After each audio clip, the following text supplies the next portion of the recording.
నాకెప్పుడు కూడా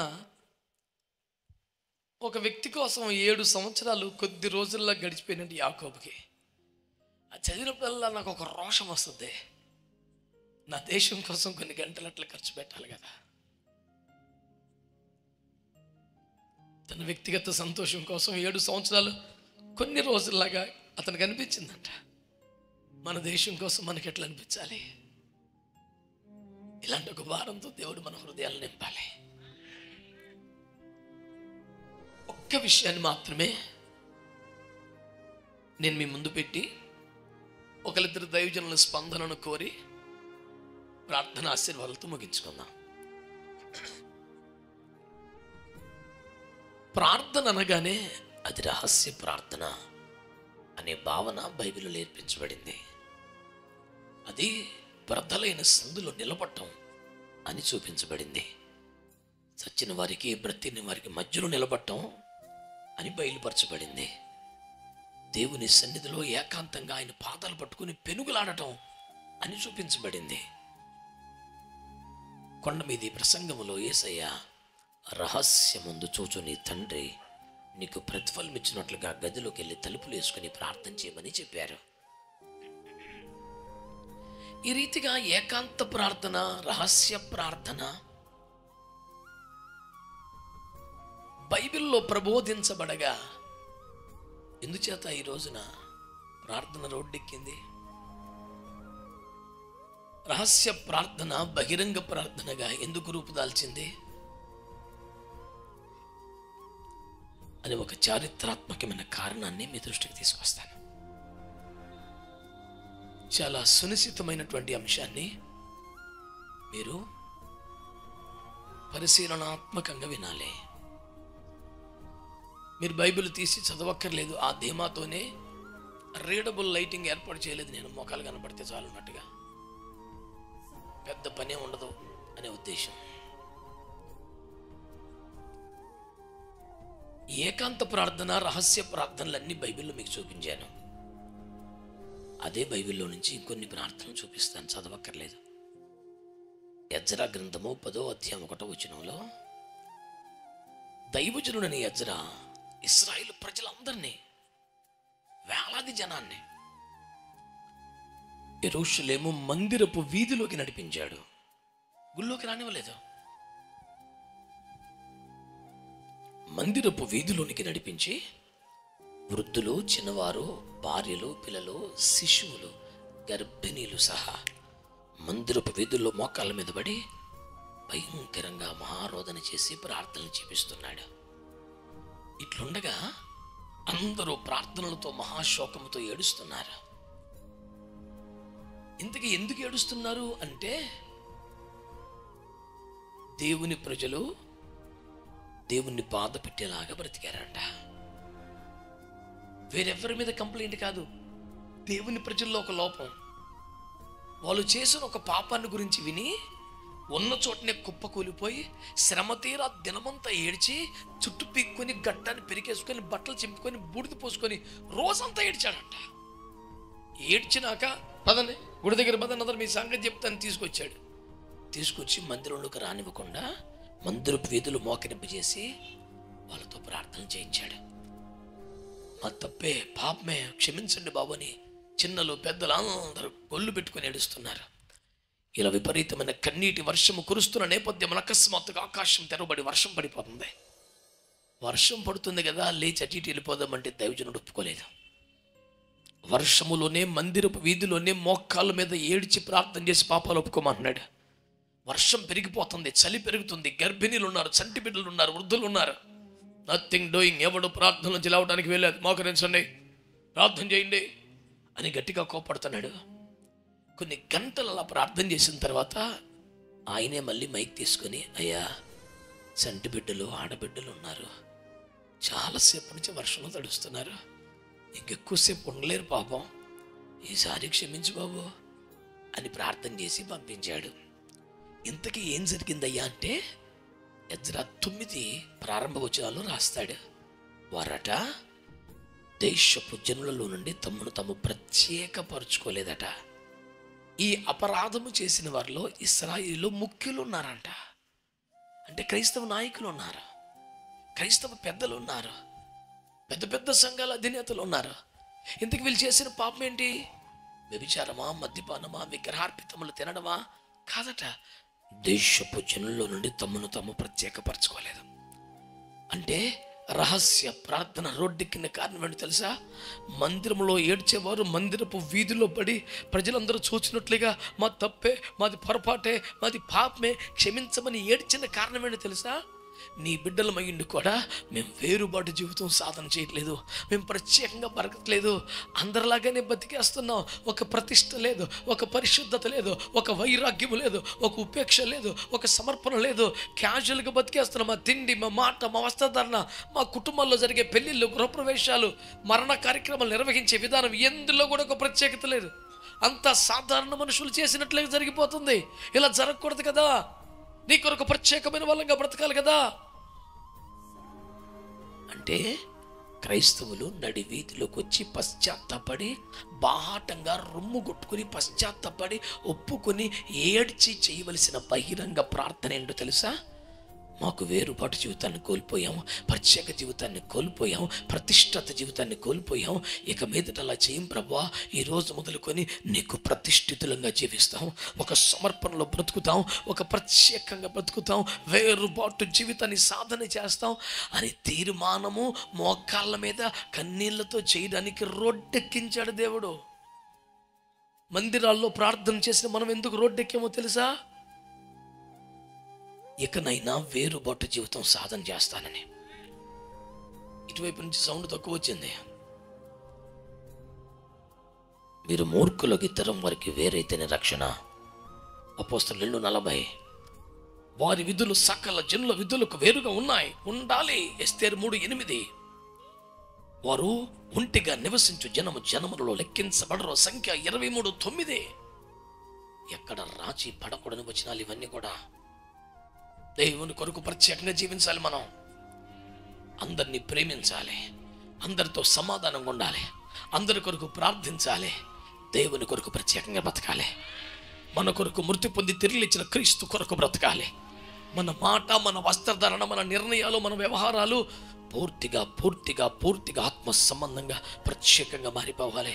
అలాంటి ఒక తీర్మానం బహిరంగంగా నడి రోడ్డు మీద ప్రజల ఎదురు తీసుకోవడానికి దేవుడు మనల్ని తీసుకొచ్చాడు. మీలో ఎంతమంది ఇలాంటి నిర్ణయం చేయగలరు? రాత్రి ఈ రోజు నుంచి నేను ప్రత్యేకంగా జీవిస్తానని తీర్మానం కలిగిన వారు yes I will అనండి. ఇది మీ హృదయంలోంచి చేసుకున్న తీర్మానమేనా? మరి అందుకోసం చెప్పారా? మీరు అనాలోచితంగా దేవుని సన్నిధిలో మాట్లాడకూడదు సుమి. నీ మాట అవునంటే అవును, కాదంటే కాదుగా ఉండాలి. ఇది ఒక మొక్కుబడిలా ఉండాలి, ఇది ఒక సమర్పణలాగా ఉండాలి. శపథము భూని ప్రమాణము చేయటకే నెహెమ్యా కాలంలో ఇశ్రాయేలు దేవుని సన్నిధిలో సమకూడినట్టుగా ఈ రాత్రి మీరు ఒక శపథం పూని ప్రమాణం చేయడానికి ఇక్కడికి పిలువబడ్డారు. ఏమని? మా మాట, మా చూపు, వస్త్రధరణ, మా భక్తి, ఆరాధన, ప్రార్థన, మా ఇంట్లో జరిగే కార్యాలు అన్ని దేవుని కొరకు వాక్యానుసారంగా వేరుగా ఉండాలి, ప్రత్యేకంగా ఉండాలి, మాదిరిగా ఉండాలి, ఆదర్శంగా ఉండాలి. మా కుటుంబంలో నాదే బాధ్యత అనేవాళ్ళు ఆమెనండి. ఇటువైపు నుంచి మా సంఘంలో నాదే బాధ్యత అనేవాళ్ళు అయ్యగారులు ఆమె చెప్పండి. ఎందుకంటే వాళ్ళందరికీ 4-5 కుటుంబం, మనకు 100 కుటుంబాన్ని దేవుడు ఇచ్చాడు. We are more responsible than any other test in this world. మన సంఘమును ఎజ్రా లాగా మనం నడిపించాలా? గట్టిగా ఆమేనండి. హల్లెలూయా. అవసరమైతే బహిరంగ ప్రార్థనలకు మనందరం సమకూడాల్సి వచ్చింది. నడి వీధిలో వర్షం వస్తుంది కూడా లెక్క చేయకొని చంటి పిల్లలు, గర్భిణులు కూడా ప్రార్థనలో ఉండాల్సి వస్తుంది. అలాంటి కూడికలు ఏర్పాటు చేస్తే మీరు కదలి రావాల్సిందే. హలో హలో నిజమేనా? బాహాటంగా దేవుని సన్నిధిలో శుద్ధీకరణ కూడికలు ఏర్పాటు చేస్తే మేము తరలి వస్తాం, కదలి వస్తాం అనేవాళ్ళు మాత్రం ఆమేన్ చెప్పండి. హల్లెలూయా హల్లెలూయా. మీ స్పందన ఎట్లుండాలంటే మమ్మల్ని పెద్ద పెద్ద గ్రౌండ్స్ చూసుకునేలా చేయాలి. ఆమేన్. మీ స్పందన అట్లుండాలి. ఇక రెండవ కారణం, దైవజనుడు అనదగిన స్థాయిలో అతని సాహస కార్యాలు చరిత్ర గ్రంథంలో లిఖించబడ్డ స్థాయిలో పరిశుద్ధ గ్రంథంలో విఖ్యాతి నొందిన మొర్దెకై అనే ఒక వ్యక్తి ఉన్నాడు. ఆ ఎస్తేరు గ్రంథం ముగింపు అధ్యాయంలో మొర్దెకై చేసిన సాహస కార్యముల గురించి రాజుల వృత్తాంతముల గ్రంథములో రాయబడిందంటే దాని మీద నేను కొన్ని రోజులు ధ్యానం చేశాను. శాంసన్ చేసిన సాహస కార్యాలంటే ఓకే, దావీదు చేసిన కార్యక్రమాలు పోని, బెనాయా పోని, యోవాబు ఇలాంటి వాళ్ళు ఉంటారు. కానీ మొర్దెకై చేసిన సాహస కార్యముల గురించి రాజుల వృత్తాంతంలో చరిత్రలో రాసి పెట్టేశారంటండి. ఎవడు చెరపడానికి వెళ్ళలేదు. ఏమే ఇంతకీ ఆయన చేసిన కొన్ని కార్యాలని తెలుసా? రాజవీధిలో మంచి బట్టలు తీసివేసి గోని పట్ట కట్టుకుని బూడిద పోసుకొని వచ్చాడు. చంపి పాడేస్తాడు. రాజగుమ్మంలోకి గోని పట్టుతో బూడిద రాకూడదు. ఎంత దమ్ముండాలి! చచ్చిపోవటానికి తెగించి ముందుకు వచ్చాడు. మీరు ఆలోచించండి ఈ మాట. హామాను దగ్గర వంగకేయో నమస్కరించకేయో కంటే నేను చాలా దీన్ని తీవ్రంగా తీసుకుంటాను. మంచి విలువైన వస్త్రాలు తీసేసి గోనెపట్టు ధరించుకొని బూడిద పోసుకొని భయంకరంగా పశ్చాత్తాపడుతూ మహారోదనతో రాజు గుమ్మములు పడి ఏడ్చుకుంటూ చేస్తున్నాడంట. ఆ ఒక్క పాయింట్ మీద చంపేవతలు పడేస్తారు, శిక్షిస్తారు. మరణము కంటే దేవునికి ఎక్కువ భయపడేవాడు. దేవుని బిడ్డ, దేవునికి భయపడతావా చావుకు భయపడతావంటే నేను దేవునికే భయపడతానని చావును ఆహ్వానించగలిగిన ధైర్యం కలిగిన వాడు నిజమైన దేవుని బిడ్డ. ఆమేన్, హల్లెలూయా. ఇతను నడి వీధిలో పడి, రాజవీధిలో పడి ఏడుస్తూ గోలబెట్టి కన్నీరు గచ్చి ప్రార్థన చేస్తుంటే, మహారోదన శోకం చేస్తుంటే రాణిగారికి తెలిసి, అయ్యో పాపం పాస్టర్ గారికి ఏంటి పరిస్థితి అని మంచి బట్టలు రాజుగారి డ్రెస్సులు పంపించింది. రాణిగారు ఇచ్చిన కాను కదా అని తీసుకోలేదు. అమ్మా, మా దేశంలో భయంకరమైన చట్టం ఒకటి వచ్చింది. 127 సంవత్సరాల్లో చెదరిపోయిన యూదులందరూ ఒక్క దినముందే చంపబడే ఒక జాతి వివక్ష చట్టం తయారు చేయబడింది. 127 సంవత్సరాలలో ఎక్కడ యూదులు అక్కడే ఒక్క రోజునే చంపేసే మరణ శాస్త్రం తయారైపోయింది. మెడ మీద కత్తి వేలాడుతుండగా, మా ప్రజలు బాధపడుతుండగా, అందరూ ఒక్క దినం ముందే చనిపోయే ప్రమాదకరమైన పరిస్థితులు ఉంటే నాకు గిఫ్ట్లు ఇచ్చి కూర్చోబెడతావా నన్ను? ఇప్పుడు కావాల్సింది ప్రజలకు పరిష్కారం, మాకు బహుమతులు కాదు. క్రైస్తవ నాయకులకి, అయ్యగారులకి అందరికీ ఈ మనస్సు రావాలని ఒకసారి మీరు ఆమె చెప్పండి, బాగా చెప్పండి. మీరు చెప్పేది మేమే చెప్తాం సార్ మనం. హల్లెలూయా. క్రైస్తవ నాయకుడు వ్యక్తిగత గిఫ్ట్లు కాదు, వ్యక్తిగత ప్రయోజనాలు కాదు, మా ప్రజలు క్షేమంగా ఉండాలి, మా ప్రజలు బాగుండాలి. అంటే వాళ్ళందరూ మెడ మీద కత్తి వేలాడుతూ చచ్చిపోతుంటే నాకు గిఫ్ట్లు ఇచ్చి ఊరుకోబెడతావా?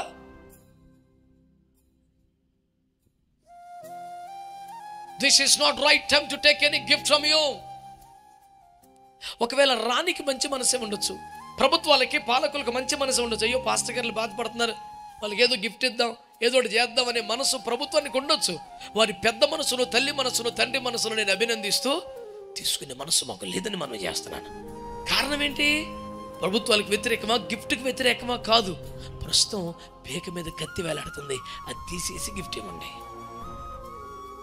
అసలు తీసేస్తే అదే పెద్ద గిఫ్ట్ అనుకుంటాం. ఏంటది? కంప్లైంట్ ఏంటి? మన దేశంలో 120 సంవత్సరాల ఒక జాతి వారు చెదరి ఉన్నారు. వారి విధులు సకల జనుల విధులకు వాళ్ళు ఏమైనా దేశద్రోహం చేశారా? వాళ్ళు ఏమైనా పాపం చేశారా? రాజ్యాజ్ఞను ధిక్కరించారా? చట్ట వ్యతిరేక కార్యక్రమాలు చేస్తున్నారా? పన్నులు కట్టట్లేదా? అన్ని శుభ్రంగా ఉన్నారు. ఎక్కడ తేడా? వాళ్ళు భక్తులు చేసుకుంటున్నారు. కెంతులేమంటే తందనాడమంటే కలుగుతలేదు. మేము అలా చేయకూడదండి, మా ప్రార్థన మేము చేసుకుంటాం. కేవలం ఒక వ్యక్తి అహంకారంతో, ఒకటి పర్సనల్గా ఈగో దెబ్బతిని మొత్తం జాతిని నాశనం చేయడానికి సంకల్పం చేస్తే ఈ కుట్రలు రాజుగారికి తెలియదు, ఈ కుట్రలు రాణి గారికి తెలియదు. నేను నమ్ముతున్నా, గట్టిగా చెప్తున్నా, పాలకుల దృష్టికి పూర్తిగా వెళ్లకుండా రకరకాల కుట్ర చట్టములు తయారవుతున్నాయి. ఏవేవో మసిబూసి మారేడికాయ కారణాలు అక్కడ చూపించి వ్యక్తిగత కక్షలు, కార్పణ్యాలు నెరవేర్చుకునే దుష్ట పరిణామాలు దేశంలో జరుగుతున్నాయి. ఇలాంటి కుట్ర చట్టములకు విరోధంగా రోడ్డెక్కాం. ఈ రోజున రోడ్డెక్కాం. కారణం అది. తన గదిలో ప్రార్థన చేసుకునే మొర్దెకై తన భక్తి తాను చేసుకునే మొర్దెకై మొట్టమొదటిసారి రొట్టెక్కి బట్టలు చెప్పుకొని కోని పట్టుకొట్టుకొని బూడిద పోసుకొని ఏడుస్తున్నాడు. కారణం ఏంటంటే, అయ్యా అమాయక ప్రజలు చచ్చిపోయే పరిస్థితి వచ్చిందయ్యా, భయంకర చట్టాలు వచ్చినాయి అయ్యా, ఇది మారాలయ్యా. ఆమేన్. హలో, దేశములో ప్రజలకు, పేదలకు, మైనారిటీలకు వ్యతిరేకంగా దారుణమైన సామూహిక హనన చట్టములు చేయబడుచుండగా వాటికి వ్యతిరేకంగా రహస్య ప్రార్థన కాదు, బహిరంగంగా ప్రార్థన చేయడానికి రావాలి. ఇలాంటి అవసరాలు వస్తే, ఇలాంటి పరిస్థితులు వస్తే బాహాటంగా ప్రార్థనలకు మేము తరలి వస్తాం అనే వాళ్ళు ఉంటే ఆమెన్ చెప్పండి. పలు రీతిలుగా ప్రొటెస్ట్ చేసే వాళ్ళు ఉన్నారు, పలు రీతిలుగా తమ వాణి వినిపించే వాళ్ళు ఉన్నారు, జ్యుడిషియల్ సిస్టంలో నిలబడే వాళ్ళు ఉన్నారు, ప్రభుత్వాలతో పై స్థాయిలో మాట్లాడే వాళ్ళు ఉన్నారు. కనీసం మనం రొట్టెకి ప్రార్థన చేసే వాళ్ళం ఉండొద్దా? ఆస్తులు ధ్వంసం చేసే వాళ్ళం కాదు, ఎవరికి నష్టం చేసే వాళ్ళం కాదు. గదిలో బడి ఏడిసేది ఏదో అందరం కలిసి బాహాటంగా ఎడుద్దాం అంటున్నాను. అందరము కలిసి ప్రార్థన చేయాలంటే అందరం కలిస్తే ఎవరిల్లు సరిపోద్ది, అందరం కలిస్తే ఎవరి మందిని సరిపోద్ది. అందుకని ఏదో ఒక బహిరంగ ప్రదేశానికి రావాల్సి వస్తుంది తప్ప దీంట్లో ఇంకొక పాయింట్ ఏమీ లేదు. దీనికి ఉన్న ఎజెండా అందరము కలిసి ప్రార్థన చేయటం మాత్రమే. అందరం కలిస్తే ఎవరి ఇల్లు ఎవరి మందిరమో చాలదు కాబట్టి రొట్టెక్కాల్సి వస్తుంది, ఇంతకన్నా వేరే పాయింట్ లేదు. అందరము కలిసి ప్రార్థన చేయాలనండి. పోరు మీరు చెప్పండి, అంత అవసరం లేదంటారా? అలాంటి పరిస్థితులు ఏమి లేవంటారా?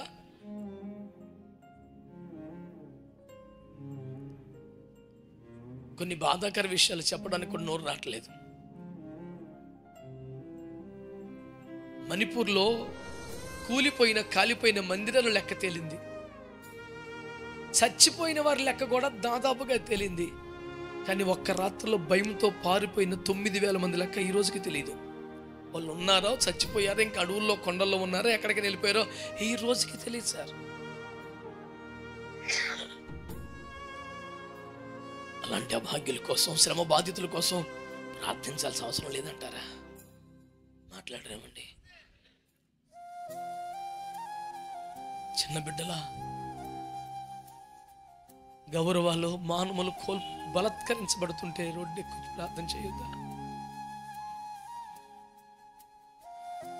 దేశంలో కొన్ని వర్గాల వారసులు పౌరులే కాదన్నట్టుగా, వారికి అసలు అన్యాయం జరిగినా అడిగే హక్కే లేదన్నట్టుగా, అన్యాయాన్ని ప్రశ్నించినందుకే ఉల్టాగా వారి మీద కేసులు బనాయించి లోపల తోసి వాళ్ళని ఇబ్బంది పెట్టే పరిస్థితులు వస్తే న్యాయం కోసం రోడ్డెక్కడం తప్పెలాగవుతుంది?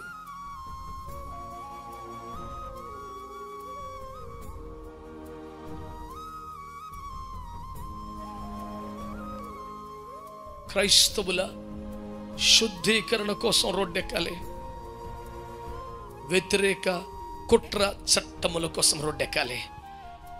ఆమేన్.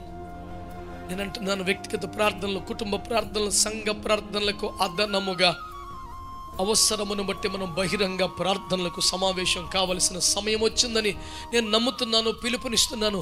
మీలో ఎంతమంది ఏకీభిస్తారో వారు చెయ్యెత్తి ఆమేనని చెప్పండి, ఆమేనని చెప్పండి. మీరు ఆమేనని చెప్పడం కాదు, మీతో పాటు ఇంకొంతమందిని తీసుకొని ఇలాంటి పిలుపు మీకు వినబడితే అది ఎక్కడైనా ఎంత దూరమైనా ప్రయాసతో రావాలి. స్తోత్రం చెప్పండి. హల్లెలూయా. ప్రవేశించుట న్యాయ వ్యతిరేకముగా నన్ను ప్రవేశిస్తాను, నేను నశించదనని కొంతమంది కోర్టులు మెట్లెక్కుతున్నారు, పోలీస్ స్టేషన్ల మెట్లెక్కుతున్నారు, ముఖ్యమైన వ్యక్తులతో మాట్లాడుతున్నారు. కనీసం వారు కోసం మన ఊర్లో మనమైనా చేతులు ఎత్తపోతే ఎలా? హలో, స్టెఫన్ను చంపేశారు, యాకోబును నరికేశారు, పేతురును అరెస్ట్ చేశారు. సంఘం ఎన్నెలర్ట్ అయిపోయింది. అమ్మ బాబోయ్, ఒక్కొక్కరిని కోల్పోతున్నాం. ఇలాగైతే మనల్ని బలపరిచేది ఎవరో, మనల్ని సిద్ధపరిచేది ఎవరో, రాకడికి ఆయుధపరిచేది ఎవరో, ప్రభు రాకడికి రాజ్యానికి ఎవరు సిద్ధపరుస్తారు? దైవజనులు కావాలి. మిగిలిన శేషములను మనము కాపాడుకోవాలని ఒక్కటిగా ఒక్క చోట పోగుబడి కన్నీరు కాచి ప్రార్థన చేయడం స్టార్ట్ చేశారు. పరలోకం తెరవబడింది, దూతలు దిగి వచ్చారు, బంధకాలు తెగిపోయినాయి, అద్భుతాలు జరిగాయి. పరలోకపు జోక్యము జరిగే వరకు మనము ఒక్క చోట చేరి ప్రార్థించాల్సిన అవసరం ఉన్నది. ఆమేన్, ఆమేన్, ఆమేన్. చివరికి ఏలియా కూడా కర్మేలు కొండ మీదకి అందలేనమ్మన్నాడు. గుర్తుందా మీకు? మొదటి రాజులు 18. ఎక్కడో కెరీతు ఒక దగ్గర ఒక్కడే, సారీపతు మిద్దె మీద ఒక్కడే, కరిమేలు కొండలో ఒక్కడే. సడన్ గా రాజు గారికే రిక్వెస్ట్ పెట్టాడు, అందరినీ తీసుకురండి సార్ ఇక్కడికని. 450 మంది ప్రవక్తలు ఒక పక్క, తను ఒక్కడే. రండి ప్రార్థన చేద్దామే, దేవుడు అగ్ని పంపిస్తే ఆయనే నిజమైన దేవుడు, ప్రార్థనలు ఆలకించే దేవుడు అంటూ ప్రజల తడబాటు తొలగిపోయి దేవుని శక్తి ప్రేమ నిరూపించబడినట్లుగా ఒక అగ్ని అభిషేకం దిగి వచ్చే ఉజ్జీవపు కూడికల కోసం మనం రోడ్డెక్కాల్సి ఉన్నది. నెంబర్ 1 మన శుద్ధీకరణ ప్రార్థనల కోసం. నెంబర్ 2 కుట్ర చట్టాల కోసం. నెంబర్ 3 కడవరి ఉద్యమం కోసం. మనము రహస్య ప్రార్థన గడప దాటి బహిరంగ ప్రార్థనలకి ఆయా సందర్భాల్లో ఇలా కలుసుకోవాలి. దానికోసం కష్టపడాలి, దానికోసం సమకూర్చాలి, దానికోసం ఖర్చు పెట్టాలి.